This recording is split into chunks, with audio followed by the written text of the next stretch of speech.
So alam ko yung iba sa inyo mga Lodi Cakes ay kahit nagamit na nila yung Judas Swing, medyo nalilito sila kung anong oras or anong tamang oras ang paggamit ng Judas Swing. Kasi dito mga Lodi Cakes, based on my backtesting, hindi lahat nagwo-work yung Judas Swing sa certain time. So just because na meron tayong nakitang movement na Judas Swing sa Asian high or Asian low, kung hindi pa ito yung tamang oras, may chance na ma-liquidity sweep tayo. So dito sa Judas Swing time management natin, ito yung tinatawag kong upland liquidity tokhang, no? So para hindi tayo natutokhang sa liquidity sweep, ituturo ko sa inyo dito kung ano yung tamang oras ng paghanap ng Judas Swing. So ang gagamitin natin time zone dito mga Lodi Cakes is EST time zone or yung UTC-4. So kung gusto niyo siyang i-convert sa Pilipinas time, ito makikita niyo dito sa gilid, ayan, no? Dito sa baba, UTC-4. Then hanapin nyo lang yung UTC plus 8, yun yung pang Pilipinas.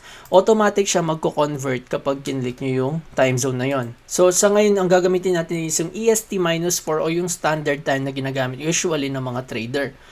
Okay, so 2 a.m. to 3 a.m. I-take note nyo itong mga Lodi Cakes. Markets are volatile due to pre-market open price for London market. Kapag sinabi kasi pre-market open price mga Lodi Cakes, ito yung mga presyo ng stock market bago ito mag-official opening.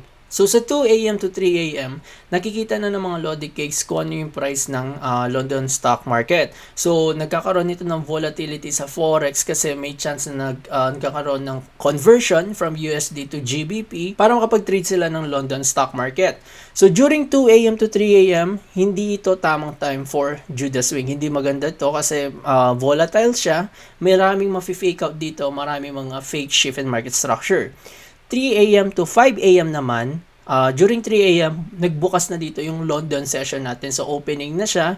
Then, hanggang 5 a.m., nagbo-work dito yung Asian-London overlap. So, hindi rin magandang time para maghanap ng position during this time kasi sobrang volatile kapag nag-overlap yung dalawang session. So, alam natin yung mga Lodi Cakes na nung si ICT, alam natin na from 2 a.m. to 5 a.m., yun yung tinatawag niyang kill zone. So, that's why tinawag siyang kill zone kasi maraming pinapatay na liquidity or mga retails dito. Maraming mga na-stop out, maraming na-sweep. That's why, o yung pinakamagandang time para mag-play out yung trade natin is 5 a.m. onwards. So, based on my experience, papakita ko sa inyo dito sa mga example natin. Usually, during 5 a.m., dito na nagkakaroon ng mga movement. Kung meron na siyang shift in market structure during 2 a.m. to 5 a.m., then sa 5 a.m. onwards, dun pa lang magpa-play out ito, no, yung trend continuation natin.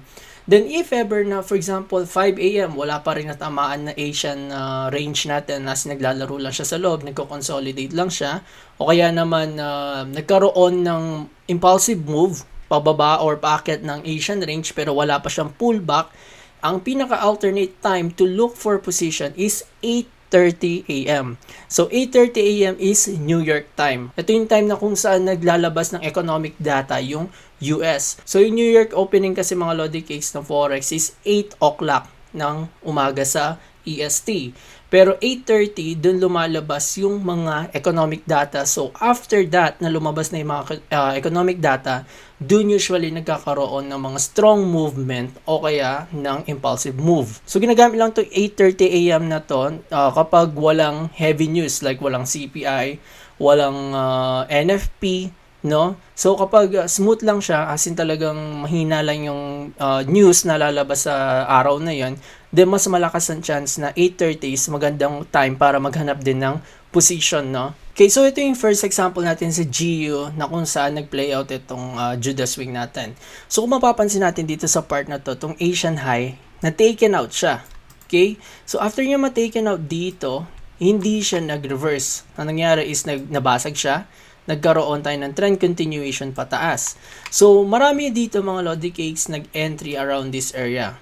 No, marami nag-entry dito kasi after niya mabasag to, magta-trend continuation, pullback, then enter.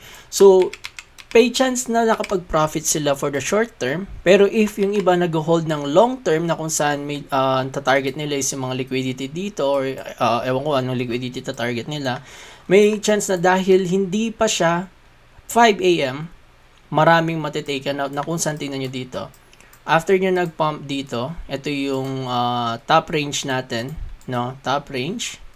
Tapos, ito yung bottom range natin. Kung mapapansin natin dito, yung bottom range nabasag. Nakita nyo, nagkaroon siya ng impulsive move during 4:30 a.m. Okay? So, dahil nabasag niya to, nag-shift in market structure, itong bottom range na to, naging shift in market structure, at bumalik siya sa loob ng Asian range. So, huwag natin kakalimutan yung last video natin, no, yung about sa mga tamang setups, no, na dapat if magbo-work itong Judas swing, kailangan babalik siya sa loob ng Asian range. So, bumalik siya sa loob ng Asian range. Tapos, from 5 a.m., from here, 5 a.m. hanggang 6, nagkaroon tayo ng pullback. Kung mapapansin kasi natin, ito yung displacement natin, ito, tas ito. So, pull out niyo yung Fibonacci. Okay? So, from here, naglaro siya. Tumama siya dito sa breaker OB natin. Itong blue na yan. Breaker OB natin yan. So, kung tatanungin niyo ako bakit hindi ito yung breaker OB natin. Kasi, ito yung bot range natin or ito yung bottom range natin. Ito yung higher low, ito yung higher high. Which means, andito yung swing natin. So, after nyo mabasag, pull out Fibonacci, enter dito sa OTE 61.80 o kaya sa 50%, no? Then, pwede nyo i-target is yung itong part na to, yung 27% TP extension natin o kaya itong Asian low. Pero kung mapapansin kasi natin dito mga lods, dahil hindi masyado malakas yung pagbagsak nito during London session, hindi natin to pwede hold hanggang pinakababa. Kasi pag nag-open yung stock market natin, which is yung 9:30 AM ng EST, usually nagkakaroon nito ng reversal or liquidity sweep sa trend. So for example, nakita nyo to, no, na downtrend yung market, tapos 9:30 nag-pump yung market para kunin lahat ng short liquidities. So kung makakapag-short na kayo dito from this area, tapos stop loss lang natin here, then take profit natin is 27% extension, meron na tayong 1:3.80 risk to reward ratio, which is so good na to mga Lodi Cakes, no, kung pagbabasehan natin yung intraday trading natin. Okay? So, naglaro siya 5 a.m. onwards, no? After ng 5, pull back, then entry dito, then pasok.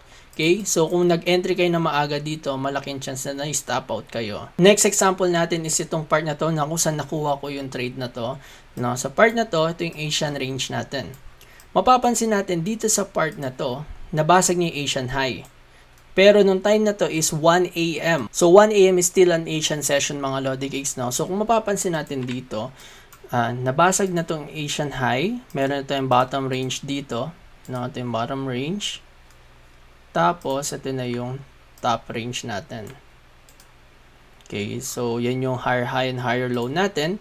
Then, sa part na to, after niyang nabasag yung Asian high dito, nag-consolidate, nabasag niya ulit yung top range. Meaning, ito na yung bago niyang bottom range. Tapos, ito na yung bago niyang top range. Pero nangyari is nabasag niya yung top range mga Lodi Cakes, which means meron tayong market shift. Okay? So from uptrend, nag-shift yung structure niya during 3 a.m., no, opening ng London session. During 3 a.m., nagkaroon tayo ng shift in market structure, bumagsak. So if ever nag-entry kayo dito, nag-enter kayo ng long position, for sure na taken out na kayo during London session opening. Sabi nga sa inyo, volatile siya during those time.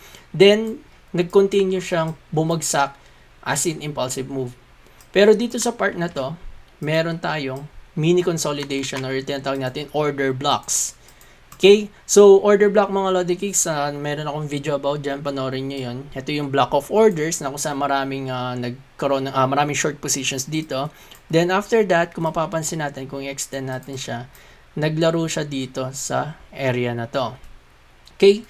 So, ang nangyari lang mga Lods is, during this time, dahil downtrend pa yung market, wala siyang pullback na nangyari kahit 5 a.m. na. Dito papasok yung alternate time na tinatawag nating 8:30 a.m. which is dito sa part na to.